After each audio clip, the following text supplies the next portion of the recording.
We are going to be the unicorn that disrupts the accounts receivable space. How do you pitch your investors? It's hard for everyone. I don't care whether you're a one-person business or a 100-person business. It's all messy. You raised $22 million. You know, how do you make that first pitch? Talking to 500. Say we have a whole cup of the month. Oh, really? Yeah, we give out an award every month for the person who makes the biggest mistake. As an entrepreneur, someone who's starting a business, there's a million things that can go wrong and a million things will go wrong and you will get punched in the face. But if you don't have that mindset that you're going to make it work. Most small business owners spend hours chasing payments, the time they could actually spend growing their business. Today, I'm with Garima Shah, founder of Biller Genie, a company growing rapidly by solving one problem that can kill even the best businesses: cash flow. She's raised $22 million and turned what most people would call a boring problem into a very successful business that helps small businesses get paid faster. So allow me to welcome to the rising immigrant, Garima Shah. Welcome, Garima. Thank you so much for having me. That was quite the introduction. I'm very excited to talk to you about all the things. And it has been such a pleasure speaking to you and getting to know you. So I'm very excited about this. Thank you so much for coming here today. I know you're flying in from Florida, so it's a big deal for us to have you here in the studio. So I want to start from, your biggest takeaway. So anybody who's watching us right now, the audience who's connected with us, what is the one takeaway they can get from your life? I know Nike already has this, but just do it. I mean, there's so many times, I was just talking to my executive team about this. There's so many times in your gut, something is right, whether it's terminating someone early or whether it's starting with a business. And we get in our own way and start thinking, oh, but if I do this, then what? And if I don't do this, then what? Even something as small as going for a run. Oh, but will the run be long enough? Will I burn enough calories? Will I get hurt? And we just get so in our own head. And I would say that the biggest takeaway that I have is I've never regretted taking action. I've always regretted the moments where I've stopped or thought too much or been passive. I've never regretted taking action too quickly and just going and doing something instead of iterating, because there's always time to iteration after. Exactly. And nothing's not reversible, right? Like everything is. But take action, try things. That's the only way you're going to know what your boundaries are and where you're outside of your comfort zones. I love that. Just do it. I love it. So, Garima, most entrepreneurs, they think that they need a flashy idea, something unique, something different. But you built a business solving one of the most boring but very real and important problems. Talk to me about what your business Biller Genie does. Absolutely. I mean, come on, boring. I think it's so sexy, accounts receivable name. But, when we think about accounts receivable, we didn't build this because it was going to be a sexy, trendy software company. We didn't even try to build a software company. We were in the payment space and we saw that there was a need to connect small businesses to their accounting software. And as an entrepreneur yourself, I'm sure that you have this issue. Cash flow is king. Right. And we started realizing that 90% of small business in the United States do not automate their accounts receivable. You can call it Uber on your phone and have ice cream delivered to you in 10 minutes, but you can't get a bill paid. And that's insane. So when we built this software, it was really meant to be a conduit for our own company to help jog payments. And as we started building it, we started realizing that banks and financial institutions and everybody else needed the same thing. So in the simplest form, there's 3 things that every business needs to do to have a good payroll or have a good billing cycle. 1, they've got to send out an invoice. It's very simple, right? Sure. Number 2, they've got to ensure that the data is accurate. So I can't bill Jasmine for something that Anita bought, right? So I've got to make sure that everything's accurate. And the third and most important, and why I shop on Amazon all the time, is because Amazon makes it really easy. Right. You've got to make it easy for people to pay. So whether you're a landscaper or a plumber or anybody else, you just have to do those 3 things and do them really well. That's what we do. And because we do that, most small business in the United States gets paid in 47 days. On the Biller Genie platform, we get them paid in about 8. That's amazing. That's a big deal, for a small business owner to get paid that quickly. So you have this really cool story that I read about. A yacht owner getting paid $200,000. Yeah. Why don't you tell me that story? Yeah, this was insane. So we had a brand new partnership. We work with very, very large financial institutions, most of the top ones you guys have heard of. And we were in a new partnership with them. They brought us a client that does, $4, $5, $6 million a month yacht repair. So a very large client. And he started working with us on the phone. We had a 10-minute conversation. We said, hey, just so you know, you have 1,000 unpaid invoices in your QuickBooks file. Would you like to clean this up? No, it's fine. 1,000. It's fine. I don't need to clean it up. Okay, well, do you want to change the email address? He put his own email address and his own cell phone number. The next morning, he called us livid. His phone had been ringing off the hook all night. People had been calling him, texting him. And he was so angry. About 2 hours later, he calls us with the bank on the phone. So now we're even more nervous. We're about to lose our partnership. We're about to lose this whole client. And he called us with his tail between his legs because, as you said, within 24 hours of us sending that, he'd collected $200,000 of money that was outstanding that he'd just written off. Because look, if you have a yacht and you're going to go get it repaired, you're not trying to stiff someone on a $10,000 bill. You just forgot that you owed it. So these bills were 5, 8, 9 years old. He was ensuring, or we were ensuring, that the person was reminded and made it really easy for them to pay. So all of a sudden, all this money started flowing into him. And that was one of the defining moments for us because it was very early on. We're like, wow, this is a business and it needs to happen. So you do a lot of things for your business, right? How do you stay motivated when the going gets tough? You know, I think motivation changes through the years.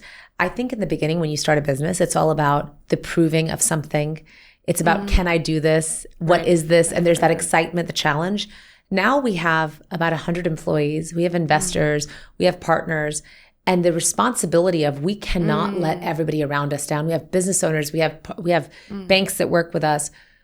Our success is their success. And that responsibility is honestly what motivates me every single day. And it's such an awesome responsibility. And I feel so blessed to be able to be in that position.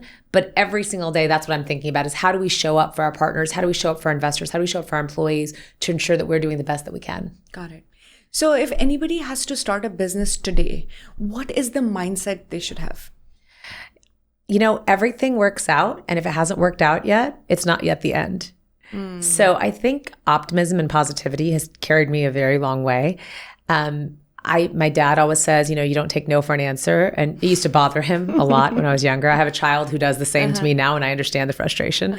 But, you know, I think that as an entrepreneur, someone who's starting a business, there's a million things that could go wrong and a million things will go wrong and you will get punched in the face. But if you don't have that mindset that you're going to make it work, that you're going to do anything and everything it takes to make it happen, then that all of those defeats will be really difficult to shoulder. But if your mindset is no matter what, I've got this and I will make it happen, then it lightens the load so much and you're able to keep going up that mountain.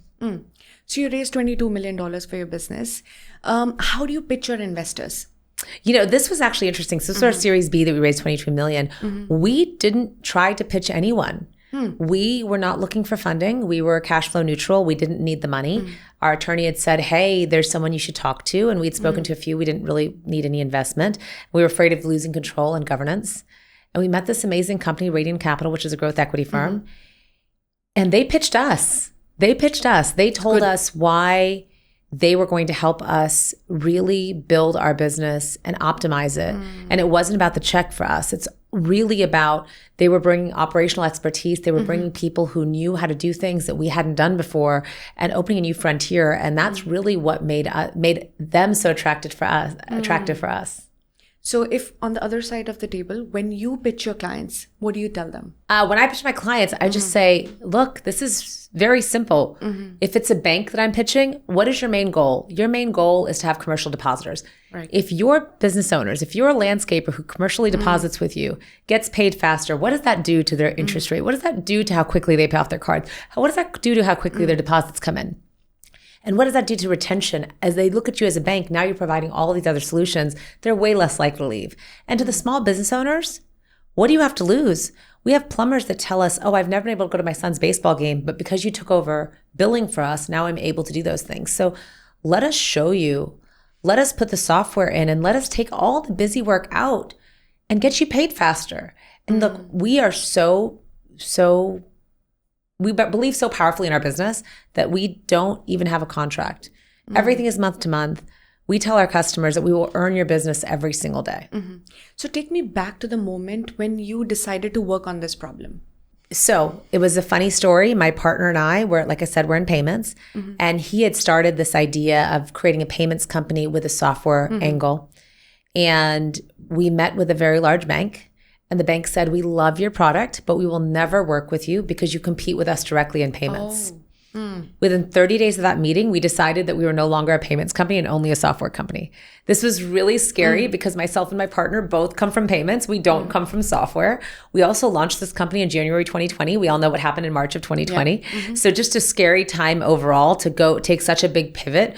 I'm obviously not a young founder, right? Like I'm not in my early 20s starting. But you have that idea of the young founders where you're starting something new and the world is your oyster versus we've been doing something for 20 years. We're really good at it. And then to pivot that completely was very challenging. But I think that goes back to the just do it. As one of those, we took the step. It was really scary and it worked out.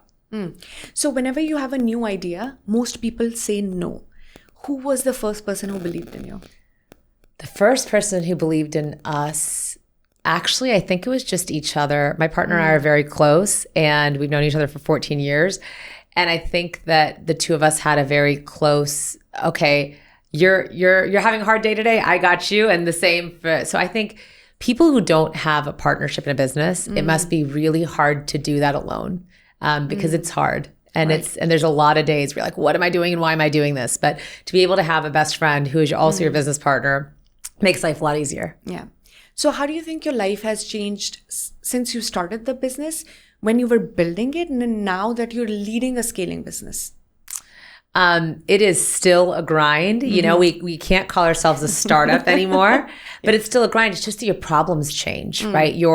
And the level of those problems change. Before it was, okay, how do we get communication out to 4, 5, 6 employees? Now it's how do we ensure the communication is proceduralized for 100 employees? And how do we ensure that we have the same communication in our Belfast office we do in our Orlando office? And this is just a small microcosm of your problems just change. It's the same problems, just magnified because you have a much larger scale. One of the most recent problems that we've been dealing with is going from building a business and really being that scrappy, let me build it, to being the architect of the business and really being that designer. And how do you move yourself out of these seats where you're being a bottleneck into a place where you can be the strategic thinker, the leader, the one responsible for it. And it's pretty challenging because it's really hard not to jump in and just do all the things. Right. So when you and your team tackle issues at workplace, I'm sure there's so many failures, there's so many mistakes. So how do you handle that? We are all about radical candor. So we believe, and sometimes if you walk in past our executive meetings, there might be some loud yelling, and that's just part of what we do. We have a very open culture, very transparent, and that's how we handle it, right? Things are going to fail, things aren't going to work, and we're going to argue about it in this room. We're going to come to a consensus, and when we walk out of this room, we're going to all be a team. We're going to all be a united front, and we're going to step into the next problem just as confidently as we fell on our face in the last one. And when you do that, when you build that culture of radical candor and transparency, your entire company feels that and it empowers them to let you know too when there's something that you may not be seeing because you're so focused over here. It's the same thing how we project ourselves in front of our kids, right? If we own our mistakes and we tell them, we are human too and we make mistakes too, it makes them so much more comfortable to own up to their mistakes and be comfortable around you as a parent. So I think that shifts the power dynamic a lot. Absolutely. No, I was going to say we have a whole fuck up of the month. Oh, really? Yeah, we give out an award every month for fuck up of the month for the person who makes the biggest mistake. It's a thing and it's important. So do employees open up? Absolutely. They don't at first. And sometimes it starts with I sent the wrong email. But then it becomes like no, this is where I really messed up. And it's great though, because it allows everybody else to see where the mistakes are. And it allows you to really reflect on how to make things better so that the same mistakes don't happen over and over again. Got it. So you started your career as an advertising girl, right? So what are some parts of that young 20-something girl that you still carry within you as a grown, mature woman, heading or leading a growing business? Advertising to me was so exciting and I always wanted to make a Super Bowl ad. And the reason for that is because I really wanted to, at the end of the day, I always thought it was because I wanted to be creative. And I still do. But I think it was more about building consensus and building things that create revenue. And I think that has always been what's excited me. If I really peel back the onion on advertising, and I never went to advertising, I went into sales and I opened my own company, and you kind of look at that journey. And like I said, everything kind of happens for a reason. And now I look back and I say that what I wanted from advertising, that ability to create revenue, that ability to have a creative idea and go forward with it, that's what I get to do every day now. It's amazing. Love it. So what is the biggest driver of your company? How do you differentiate yourself, your company from your competitors? So what's interesting is that 90% of businesses in the United States do not automate their accounts receivable. So we're not competing against another company or software. We're competing against the plumber who does it themselves every night. And the person who, so we're competing against manual processes. And I would say the biggest struggle that we have is education, is teaching businesses that there's an easier way to do this, that they don't have to spend hours chasing payments. They don't have to spend hours doing reconciliation, that there are better ways, there are softwares that can do this for them. And at the end of the day, it's a touchy subject. It's their most important, it's their lifeline. So it's how do you educate them that we'll handle this for you and do it in a graceful way that'll make you happy. So you have thousands of clients, right? Yes. So how do you train your team to have some of these conversations with them? We are all white glove. So we have a person assigned to someone from the very beginning. They're having a sales conversation, that they're doing training. We do multiple trainings for every client. We have an entire success team and a premium support team that is just working with clients all the time to ensure that what they're doing is successful. We have triggers within our system that say, oh, this person's invoice volume dropped, or this, so that we can call that customer and say, hey, it looks like there was a connection error. Let's talk about that. So we're very white glove. We have to be, because although our clients are the end users, our small and mid-sized businesses, our partners are huge banks and financial institutions, and we can't drop the ball for them. Oh, I get it. So you're a daughter of immigrants. What are some parts of your upbringing that you carry with you? I think we all know, and you probably yourself, you did this 10 years ago. Moving across the ocean is not a small task. The amount of guts that it takes to do that is insane to me. And I look at people like you and I'm like, wow, that's amazing. And I think of that in my parents, that they took this chance and they moved across the ocean for my ability so that I could have different opportunities. And I'm sure you feel the same for your sons, right? That you moved here for your sons to have an opportunity that you didn't. And that can't be taken for granted. And so I carry that with me every day, that am I doing something that makes that journey worth it, that makes that sacrifice worth it, because it can't have been easy. I think about moving 10 minutes away and I'm like, oh, I'm going to have a different grocery store. What am I going to do? Moving to another country where you don't necessarily know the culture, the language. We were just talking about cold water versus warm water, and these small little nuances that can add up and seem insurmountable. That's amazing. It is.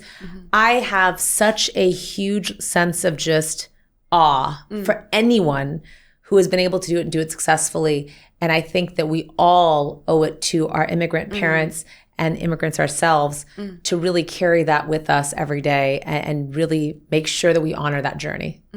So when they look at you and your journey, how do they feel about it? I think my parents are very excited now. I think when I first started, they were like, what are you doing? You're not a doctor, lawyer. We don't understand what's happening. I said advertising. They were, and I went to sales. So I think that they were very confused. But now it was really cute. My dad came to see my new office, which is this huge 15,000 square foot office. And I was just telling Anita that, my mom has always understood what I did or been part of it. And my dad, I think as a physician, he was just a little bit more, oh yeah, it's cool. You're doing something. And he walked in, he was like, wow, this is like a real company. Wow. I was like, what did you think we were doing? So it's really cool to see that, and to see that they're proud of all the things that we've built. Yeah. And when somebody looks at you, your journey, your life, they might think, a fancy CEO, somebody running a successful company, they might not know the messy truths that go behind the scenes. Can you share something that the audience might not know about you and your life? Oh my God, there's so many messy truths. It's all a messy truth, right? I mean, it's everything, right? It's the balancing act that is really messy. It is the day-to-day of, okay, I'm going to fly to New York this morning. What are my kids going to eat for dinner tonight? Oh, right. And how are we going to make sure that that's taken care of? And by the way, who's taking them to practice? And where are they going? And my husband's flying out tomorrow. And does he have all of the things that he needs? And, oh, I'm not at the company. So is there someone who's starting today that might need my... And so it's that balancing act that is very messy on a day-to-day basis. And I think that disarray is usually what throws us off, right? And for me, it's all about being like, okay, I just need everything planned. I need everything's written out, because it's a lot. It's a lot to make sure that stuff is balanced. But, I also think that we do it to ourselves, because we get involved and in the small Right. details of things that don't matter.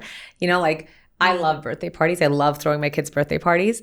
And my husband always laughed because I always have to craft for it. I always have to make the water bottles and do the things. He's like, why are you spending hours doing this? Like, this is probably not the best, but we do it to ourselves because it's what we enjoy. And we always prioritize the things that we enjoy. So I think that's the messy truth, is that it's hard for everyone. I don't care whether you're a 1-person business or a 100-person business, or you're just starting out a craft store. It's all messy. And if you go behind the covers for anybody, you're going to see a messy closet. You're going to see, in my house today, I packed this morning before I left. Sure. There is stuff everywhere. I tried to make sure there was dinner ready. I mean, it's messy. And I think that anybody who portrays that it's so perfect and in a box, I would love to understand how they do that, because I'm not there. So, Emma Grade recently said in an interview that she only gives a certain amount of time to her kids. She has 4 kids, and everything's a trade-off. For a very long time, we've had this super mom narrative, this idea of this super woman who can do it all, be it all, How do you feel about that? I think it's crap.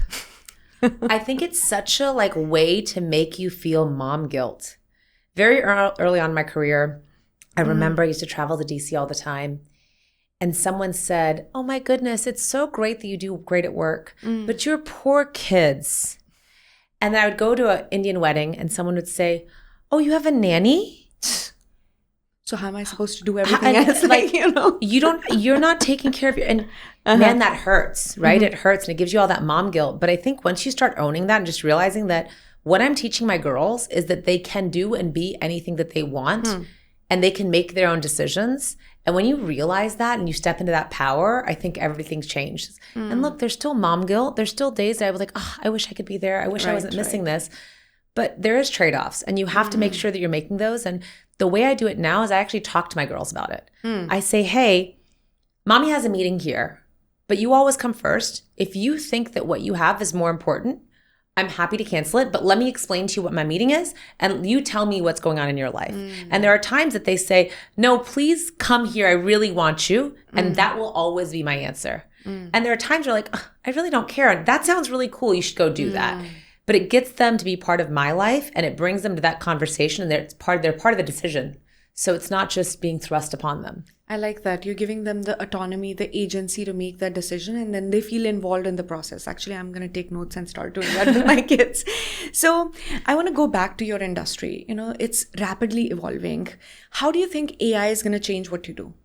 AI is changing everything. I think at the end of the day, I think AI will change everything we do just because it'll make us more efficient in how we're doing it. We already employ AI in every facet of our software. Right. We're building agentic experiences throughout our software, but it's allowing us to get there faster. It's allowing us to be more efficient in the things that we already know that we need to do. And I think that for us, AI couldn't have come at a better time. I think if we were just starting out, we wouldn't know what to do with it. But because we have 6 years of experience, thousands and thousands of customers, a pretty great distribution channel, it's easier now to utilize AI and pinpoint the places where we're not efficient and utilize them there. I think the biggest issue with AI is people think that it's going to solve all their problems, and it won't. It's just like hiring someone else in your company. They're not infallible. They're just someone else there who might be able to do it quickly, but it's just one more person. So you have to make sure that you have the right checks and balances in place. Right. So what skills do you think are always going to stay relevant in your business?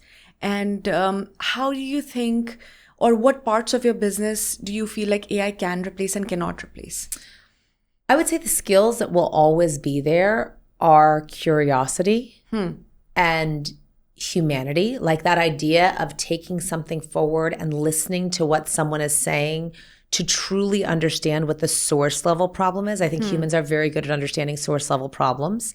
Right. And I think that we're very good at being curious enough to try to understand them. And I don't think AI can replace that. I think AI will start replacing some of our more administrative tasks, whether that's calendaring, whether that's writing something basic, whether it's giving me a draft or checking my work. I think AI will and already has done that. It's helped me with a ton with organization. It's amazing. We always say that AI is not going to take your job, but someone using AI will. So making sure that everybody who's listening is really using AI in the best of their ability and understanding all the different things it can do, because it's not going anywhere. It's like electricity. It didn't go anywhere. So Internet. They become a part of your life, and the better you're able to use them and use them in your support and as a collaborator to help you do what you're doing best.